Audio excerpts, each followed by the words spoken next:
What's the scariest encounter you've had with a total stranger? I was about 10, getting back home from the park with my sister.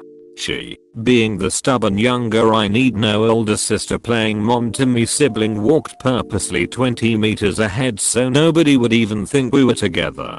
She rounds the corner, and I hear a blood-curdling scream.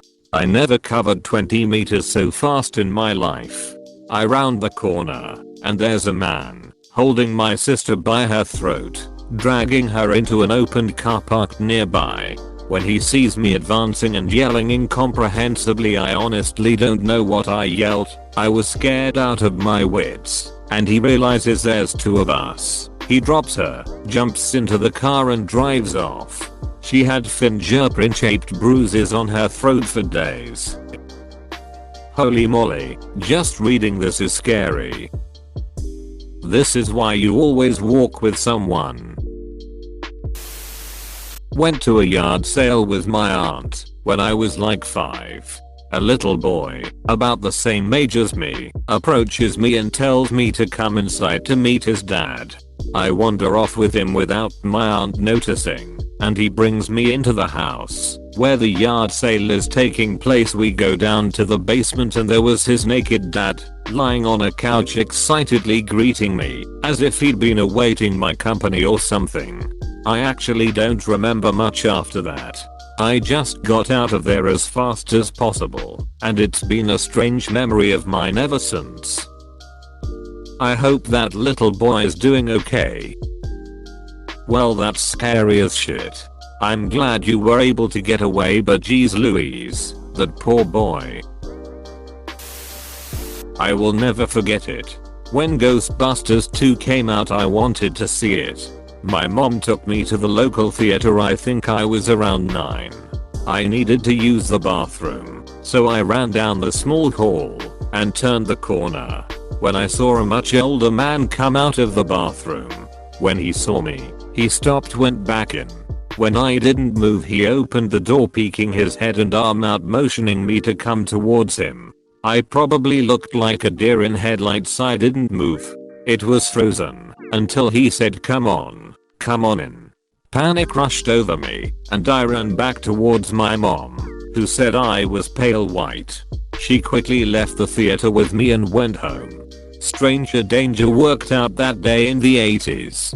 I can still picture him, or at least the picture my brain made of this memory.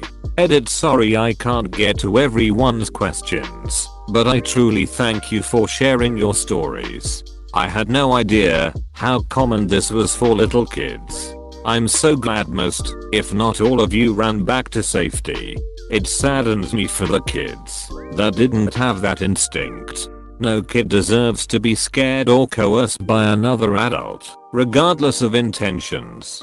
In the 80s, kids were left alone more.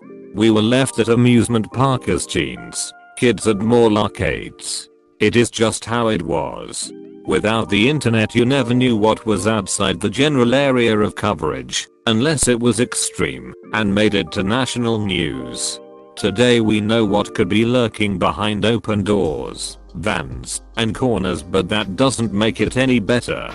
It's still scary, and I'm glad more kids are watched more closely, not left alone, etc. Be safe and please after reading all these comments, teach your kids stranger danger and drill it in their heads.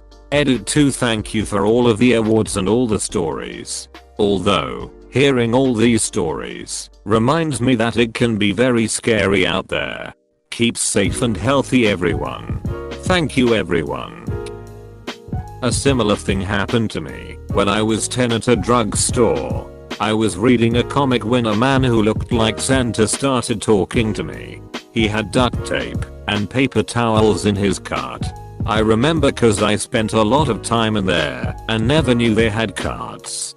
He asked if I could come to his apartment across the street and help him move some boxes. I told him I'd have to ask my mom.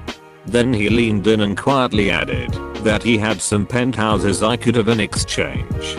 I immediately stood up, walked over to the counter, and told the lady what he said. He hustled out while she was dialing the dialing security. I don't think they caught him, but they had him on security cam. Edit. I also remember exactly what he looked like. His white shoes, flooded pants, light striped button down short sleeved shirt with suspenders, his too tight watch and oddly thin wedding band. I hope I see him again one day. AHHOMG, hell no, this is definitely the creepiest one I have read so far. A very cheerful guy approached me and my friend in a park in a very non-threatening way. He was holding a frisbee and explained he was putting together an impromptu game of ultimate frisbee and looking for people to join him, which was fine, but then he tried to grab me by the throat. It was such a sudden change of mood. My friend, an athletic dude, fortunately got between us and just stared him down, and he ran away. The whole thing was just bizarre. Wanna play? Sure. Fuck you, now you die. I wonder what his deal was. Really disappointed that ultimate frisbee is non-contact. Maybe he just misunderstood that it is a misnomer. I was probably 16, sitting at home alone on the computer, when I looked up and saw a man on my back patio looking at the windows and heading towards the door. I have no idea what came over my stupid teen girl mind, but I opened the door and firmly told him to leave. It felt like the voice that came out of me was not mine, it was guttural and deep and grounded, which was the opposite of how I felt. He looked at me and didn't move.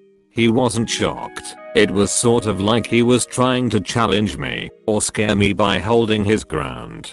I said leave one more time with the same voice, and he backed up. He said I was just looking for paint, and I responded I'm about to start looking for my dad's gun. My divorced dad did not live with us, nor was there a gun in the house. Lol. I slammed the door, locked it, and went to call 911. They found the guy breaking into another house down the street. Thank God. I got to go pick him out of a lineup and everything. Still one of my scariest moments and possibly one of stupidest moments in my life. The voice. You must be one of those Bene Gesserit witches. But also very badass. Older woman approached me on campus asking me to take her to this spot in town, since she doesn't know where it is. I say no, it was a new city for me too, and she gave vibes. She insists it's right around the corner, so it's not that far, so suddenly she knows where it is. I refuse and she hesitates, and then walks off. An older guy asks if she needs directions only for her to walk by him. I just thought it was strange, but I didn't really think about it. The next week, I check my phone when I get to class and someone posted an article about how this older woman, who was tied to multiple cases of human trafficking, was just caught by the police in a nearby town. From the description alone, I knew it was the woman I had talked to. Something almost identical happened to me when I was a teenager. I was walking home, and a middle-aged woman stopped her car, and in broken English asked me for directions to a nearby location. I gave her verbal directions that she showed no indication she was processing. Then she asked me to just get in, and she would bring me back later. I refused. She insisted. I apologized and refused again, then left. I've been telling this story for years because I thought it was bizarre. Not once has it occurred to me that it could have been a human trafficking operation until I read your story.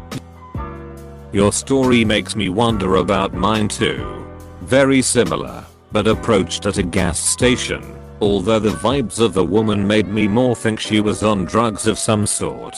The fun part, though, is after I kept telling her I couldn't give her a ride, she finally looked at my vehicle, saw government plates, freaked out and ran off. If that wasn't an extra big clue to her being shady,